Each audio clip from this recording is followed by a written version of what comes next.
Hey everybody, it's Tony George. Tony's Time along with Doug Upstone. Now we're going to rename that as we're going to continue our golf series here, pick it up here from the U.S. Open moving forward. And of course, still picking up the pieces from COVID and kind of getting everything kind of back lined up to where it was, Doug. And of course, what a tournament to pick it up on here. The South Course at Torrey Pines, a course I've played. A very difficult golf course, 7,500 yards, par 71. And looks like they got some good weather. I've been watching some of the Golf Channel today. And, the extended coverage for 4 days leading up to it. But nonetheless, Doug, a U.S. Open that, quite frankly, is going to be kind of unpredictable in my mind. Right now. The rough is extremely long, and I watched a press conference today, Doug, and I'll get your thoughts on the course. We were talking to Brooks Koepka there, who is kind of a lightning rod for controversy right now with the Bryson DeChambeau kind of back and forth they're having. But he did say the fairways were firm, which causes the ball to bounce sometimes into the rough. And he said that the greens were extremely firm, which he liked because the Poana greens here, they don't show the spike marks so much at the end of the day when they're firmer, which he thinks makes them roll better. And he did say as you walk up the fairway to the green, the closer to the green you get, the longer the rough is. So I think it's going to be a tough course here. I would be surprised if 8 or 10 under was achieved, Doug. Your thoughts on this golf tournament for the U.S. Open? Sounds like the USGA has really tricked it out. Well, this is always, or I should say, this is annually the toughest test in golf, okay, for professional golfers. I mean, as you said, they for the most part, not every fairway, but most of the fairways have been narrowed, and especially since when they played there in January, so that's different. The rough is, they figured out something last year. They've always, the rough has always been long. There's a thing that golfers know, and I know you know this, Tony. It's called U.S. Open rough. So, it's always basically 6 inches long, if not longer in some cases. But last year they learned something, and they learned it from Bryson DeChambeau, is that you can have long rough, but that doesn't stop guys that are bombers. So what you have to do is make it thick.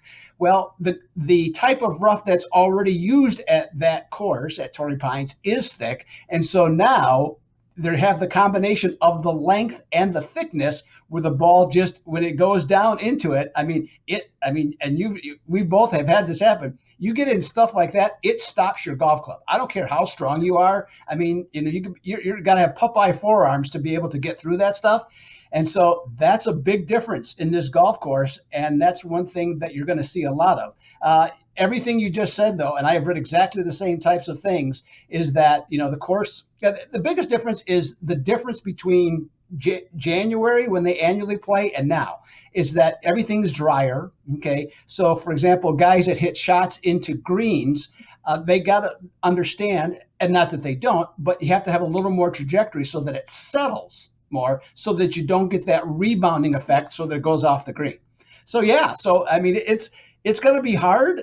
And in previous shows we've done, and I'm well known for saying this, if these guys can struggle some, I'm all for it. Yeah, I've played that course. I'm going to go down in August and play it again with a bunch of buddies here. But remember the first hole I got in the rough, and I was about 130 out. And I'd hit a big drive, but I was about 100. And we weren't playing the back tees. We were playing the ones up from there, and 135 out. And it wasn't U.S. Open rough, but it was Torrey Pines rough. Yep. And I got a 6-iron, and I hit it as good as I could, and I still was 20 yards short. So it'll grab a club and shut it down. And if you miss the fairways here, you're going to be in big trouble. That's just bogey is a good score. If you're 165, 180 out, and they've taken one par 5 and made it a par 4, I believe it's number 6 on the course here. So you're going to be a long iron out, and you get in that rough.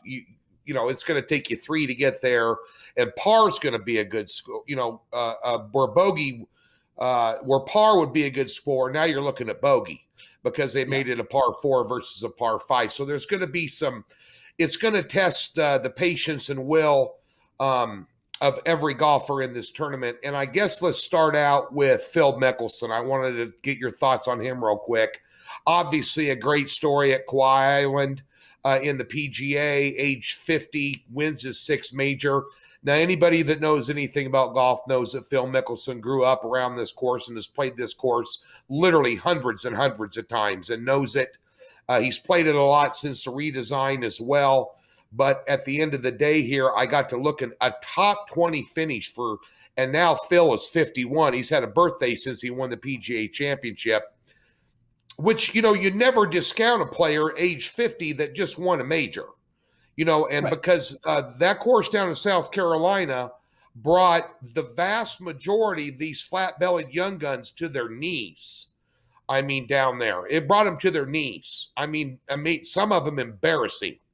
And for him to be able to win that tournament and beat a guy like Brooks Koepka, who rises to the occasion in these tournaments, and he put him away on Sunday like it was nobody's business.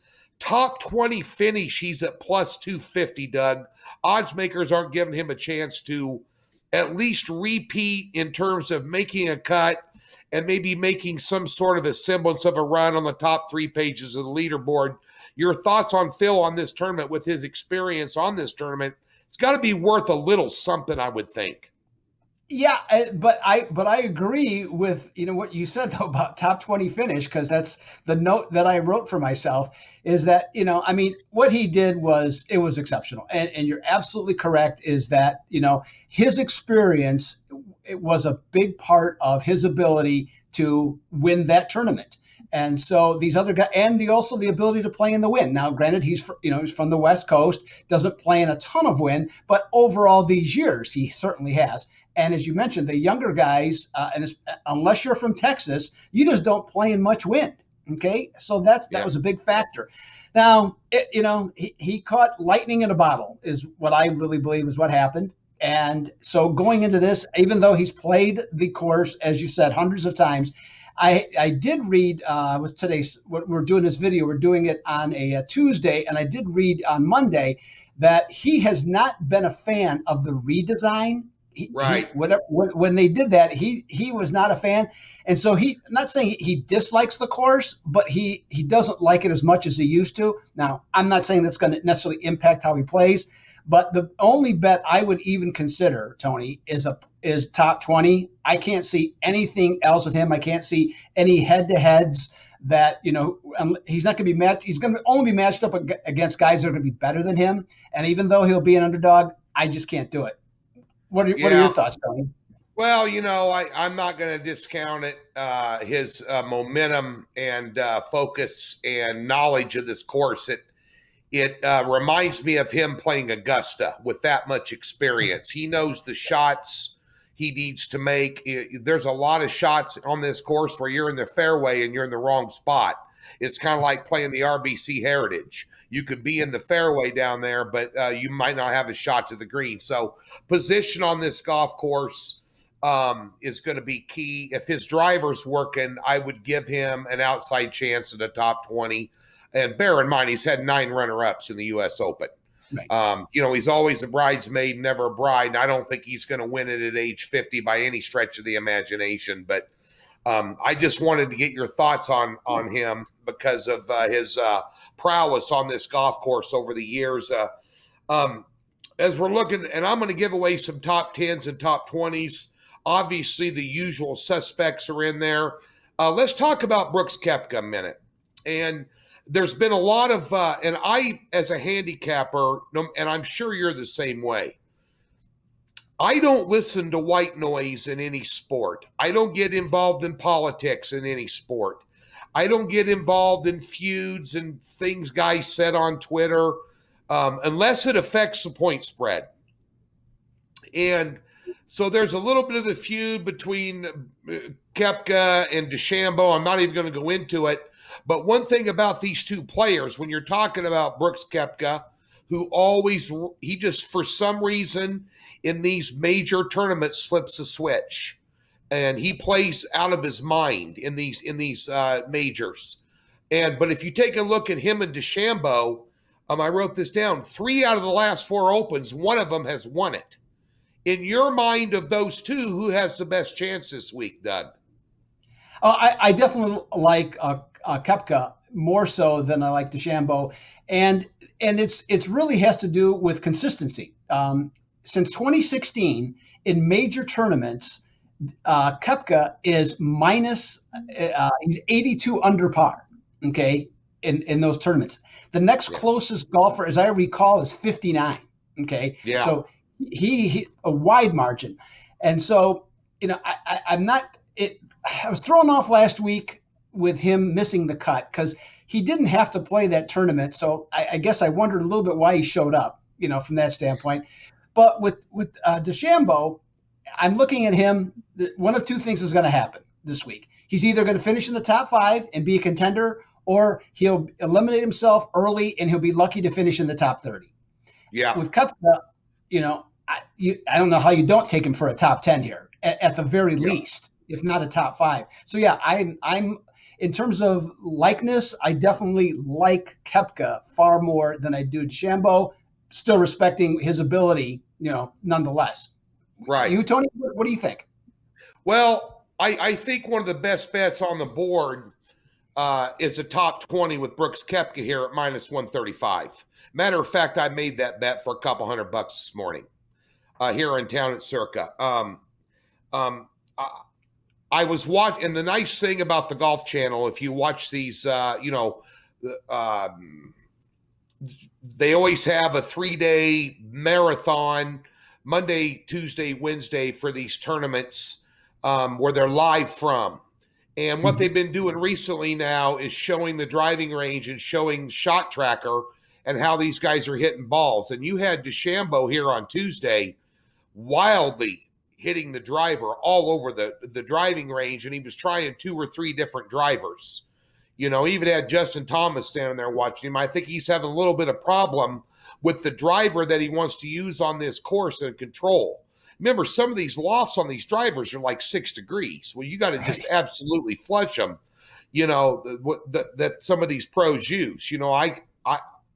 When I was a really good golfer, I could hit an 8-degree loft, and now I'm not a really good golfer anymore, and I'm hitting a 9.5. But, so I'm concerned about his control off the tee box. I'm not concerned about his length, but this also kind of the weather and how heavy the air is there, Doug, does control a lot of the with the humidity and the winds and the heavy air right off the coast there. The ball doesn't carry near as much, so he's going to have to depend more on his approach shots, fairway to green, shots gained on approach, and he's not big on those numbers. Strokes gained off the tee box, obviously, he's one of the tops in the, but because of his length. But I'm much more suspect to take Koepka here. I think he stays with his theme of bringing his A game in the majors. I'm not too concerned about him down in South Carolina last week. I believe he's from South Carolina originally. If I'm not mistaken, that's probably why he played in that tournament. I think he wanted to get in a tournament atmosphere the week before the Open. And I also think that him missing the cut's not a bad thing. It gave you more time to prep for this, and knowing what he needs to work on under pressure. But I think he's got his game around the greens in good shape. I think his knee's healthier. I think he's putting the ball better. I think he's a threat for a top 20 at -135. Probably the best bet on the board, Doug. Yeah, that is very good. And and I think something else that you said too that everybody should know is that the most important stat for this tournament is shots gained on approach. Okay. Yeah. I'm not saying that's why the person that'll win will win, but it is the most important thing that's going to come about over the 4 days. The one thing about the U.S. Open that makes it different than every other tournament is that how the course is set up, you are constantly under pressure, all 72 holes. And as you said, Tony, par is a great score every single hole at this typically. and how you mentally hold up over the 4 days. I mean, because we've seen, a guy well, the best one I always bring up is Andy North. Andy North was nothing more than an average PGA Tour pro, but his low-key approach twice at U.S. Opens, on really difficult golf courses, he just didn't give it away, which everybody else did, and that's why he won. Only 2 tournaments he ever won in his career were those two. Yet, there we go. He's a 2-time U.S. Open champion, and that's what it's going to take. The best golfer doesn't always win. It's the guy that can survive is the one who typically wins this one.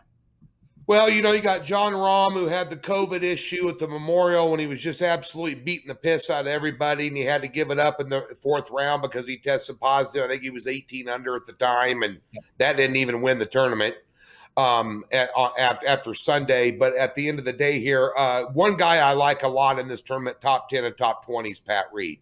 And Pat Reed won the Farmers Tournament here earlier this year on this very course. I like him for a lot of reasons. I know a lot of people don't like Patrick Reed because they think he's a cheater or whatever you want to say about him. But I will tell you one thing. This guy can golf his frickin' ball. And he is deadly around the green and on the green. He's middle of the pack when it comes to driving accuracy, around 85th. And, this, that, and the other. But he puts the ball in position. Strokes gained going to the green is extremely good. And I saw a stat here, and I kept this web so I could read it to you. Strokes gained putting this year. He's led the field in strokes gained putting in 11 of the last 13 events, Doug, that he's played in. So that is an extremely telling stat. I think he's going to be in the hunt. I think you can get him in the top 10 at plus 250. You can get him in the top 20. You're going to pay a little bit more than that. I'm going to go down my top 10s I think is going to be on the leaderboard. Then I have a question for you. I got Pat Reed. I like Scotty Scheffler. He's always sniffing around. He's got a good game, tee to green, good off the box. He can hit it damn near 300 every time. I think you got to take a look at Colin Morikawa just because of his iron game. I mean, he's really going to be in the hunt. I think Jon Rahm is on everybody's mind. I'm not sure how he's going to fare coming off what happened to him at the Memorial. He had a week off, a lot of time to prep. He's one of the odds-on favorite to win it all. But I also think Xander Schauffele. He's always sniffing around these leaderboards in these majors. He's always in the hunt, it seems, when it comes to Sunday. And for whatever reason, he fades. But if you want to stuff him in there on a top 10 at plus 185, he might be worth the stretch. And those are kind of the guys I'm thinking of, Doug, for top 10s. I think most of those guys are going to be in the hunt. Yeah, Rahm. I mean, Rahm's a favorite, and he should be. I mean, he's played well here. He's a past champion. I did find this, Tony, and this is sort of interesting. Now, and this relates to, for those that are want some more information. I write a weekly preview article for Docs, and it's there, and you can check it out. In fact, by the time you see this, it'll be posted. And one thing I found is in the last 5 farmers insurance tournaments, which is at Torrey Pines. Now, they play the North Course also, one round. Yeah. But in the last 5, 4 players, that the 4 of the 5 players that won it, they finished in the top 10 the year prior. And so I put the list in there, for everybody to see of who the top 10 was from this year's. So, you can get some good information there. And of course, Patrick Reed's in there because he won it. So he's good to go. So, but Rahm is in there. Xander's in there, so I mean, there's some guys, and I agree with you. Rahm's the favorite. That's not a surprise. He's played so well. Xander, he has played well in majors. I think in his last, it's either 4. I think his last 5 U.S. Opens, he's finished in the top 6. No, I take that back. The last 4. Last year he didn't. The previous 3 U.S. Opens he was in, finished in the top 6. Okay, so he's going to be a player. Now, is he going to win it?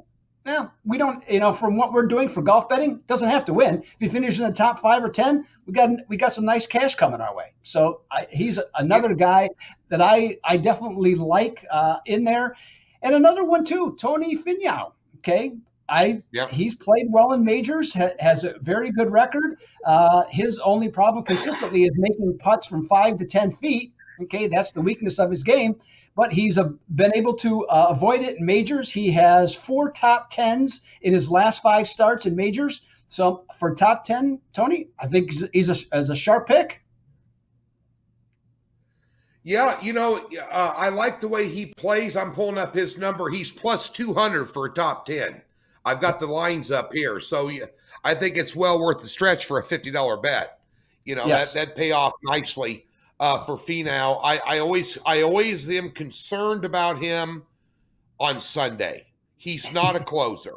And he can be in the top 3 to 5 going into Sunday with a lot of momentum and finish 17th to 25th. I mean, the guy just drops like a rock. And, I thought he had a chance at Riviera this year.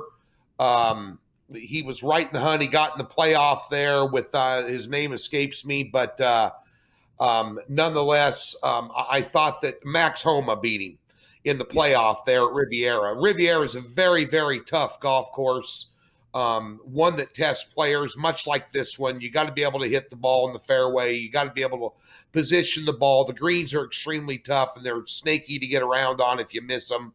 And Tony did a nice job that week. A couple of names. Let's talk about European real quick. Of all the European players in this, you got anybody on your radar screen from the Euro group, so to speak? I know they're European, but they all live in Jupiter, Florida, but they're European players. One that jumped off the board at me for a top 20 that's been playing very good golf this year, Doug, is Ian Poulter. And I know he's not popular with Americans because of the Ryder Cup, but I like Ian Poulter because you can get him in a top 20 at plus 500, Doug. And the way he's been playing golf recently, on a course like this, and he can get it in play. If his irons are dialed in, he's a good iron player as anybody in their 40s on tour right now. I kind of like him as a Euro player here. Your thoughts on him and anybody that jumps off the board at you from the European contingent? Because there's going to be somebody up there after day 1 or 2 that half America hasn't heard of from, England or Spain or France or somewhere that's going to jump off the board. And your thoughts on Poulter and what you might think on the Euro side. Yeah, it's funny that you bring up Poulter because I still got a little crawl, or let's say like a thumbtack in my leg from last week because he bogeyed 18 and I had him for a top 20. And so last week, and guess he so Yeah. so I haven't quite forgotten that one yet. I know you're supposed to let those things go, but I haven't yet. It's funny that you brought that up. But no, Yeah. I mean his game and his experience. He's another guy that has played all over the world. That that has he has the game to finish in the top 20. Okay, whether he does Sure. or not, I'm not quite sure. The one guy that I would consider for top 20 action would be Victor Hovland, who has played well, Yeah. pretty much for over a year. And been a real contender. Now, that's not a surprise pick by any means, but I mean, he did finish in the, I think he finished tied for second this year at the Farmers. So in terms of what I mentioned earlier, he qualifies as somebody that, could conceivably take the next step forward. So he would be the one guy in particular that I would be looking at, Toby.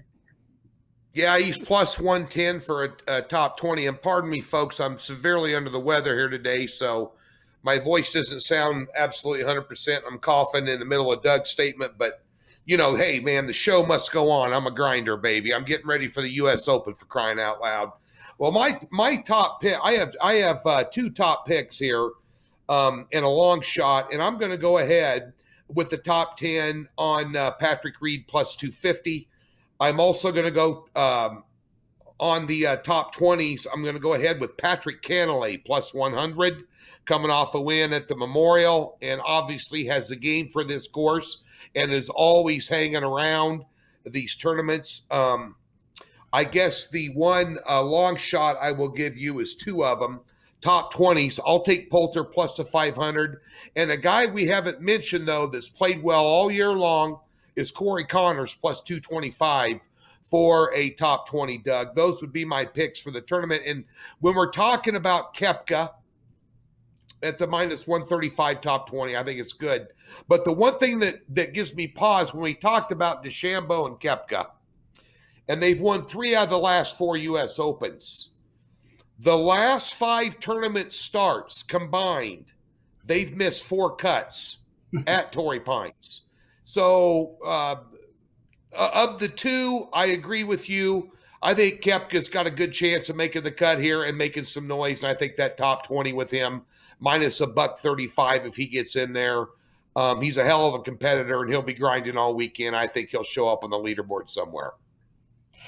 Yeah, I'm 100% on board with you there, Tony. Now, and everybody should know that one difference between Tony and I when it comes to golf picks is that primarily at Docs, he is doing head-to-heads, okay, and daily head-to-heads, whereas I do tournament golf. So Tony just gave you a bunch of free picks because that's not what he's doing. Now, some of the things I've mentioned today, I might have some of these people, some of these golfers as some of my picks. And so for me, I'm not going to go into the same depth that Tony just went into. Like I said, offer something. Now, one thing that I can tell you, though, absolutely guaranteed, and Tony mentioned he has a bet. I have one as well that I've already made. Bubba Watson is a notorious, terrible U.S. Open player. Okay, he's just awful. So I've already made my bet at plus 110 that Bubba Watson does not make the cut. I'm all over that one. So I'm good to go with that. That's a good bet. I'm going to have to. I'm going to tell you what. I hate to plagiarize you, but I am going to tail that bet and make a little bet that prop myself. There's some great outlets out there, folks, for you to go wager this tournament at. Both what Doug does with his top 5, top 10s, and top 20s, and his tournament head-to-heads. He'll do a head-to-head sometimes in a tournament and say Morikawa against Mickelson, and you lay a money line number. That's for the whole tournament. And he has all those out for you at Doc Sports on Wednesday. You want to get them for free? Well, there's a free $60 account, a link in the description below. You click on the link, you go over to Docs, and you get free stuff.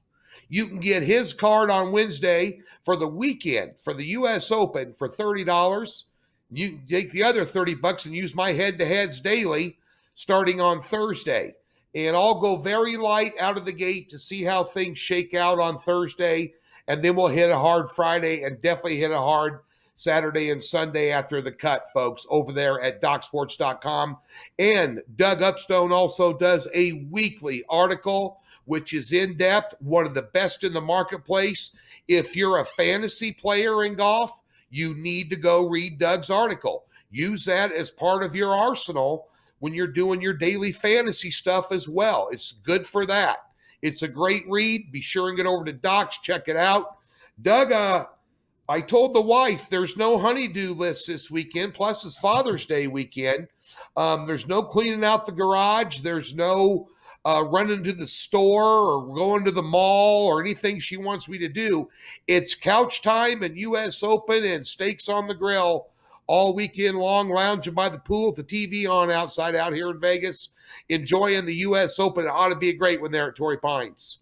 Oh, Tony, it's going to be fantastic like always. And nothing, like I said, nothing gives me greater joy than to see the sweat dripping down these guys' faces. And it's not from the heat, it's from the pressure. So I'm looking forward to seeing that and see what we got. And it's going to be a great tournament. It's at a classic golf course. You're going to have classic views, from the Pacific Ocean, looking down the coast to see San Diego. It's going to be a fun time. And you're right, a lot of good things going on. And like you, we're always a little bit hotter. And besides the fact it's going to be 115 or more degrees, so there's no reason to be outside other than being in the pool. So being indoors will be a good thing this weekend to watch some golf. There you go, folks. He's Doug Upstone. I'm Tony George. We're at Doc Sports. Don't forget, we got NHL playoffs, NBA playoffs. Major League Baseball. Both of us are on some good, solid runs. So get over there on the homepage and check out those runs. And check out the 10 other great handicappers we have for you over there. And don't forget, 95% of the stuff over there on that website or more is absolutely free and helps you make better decisions. Be sure to get over to Docs this weekend and enjoy the U.S. Open.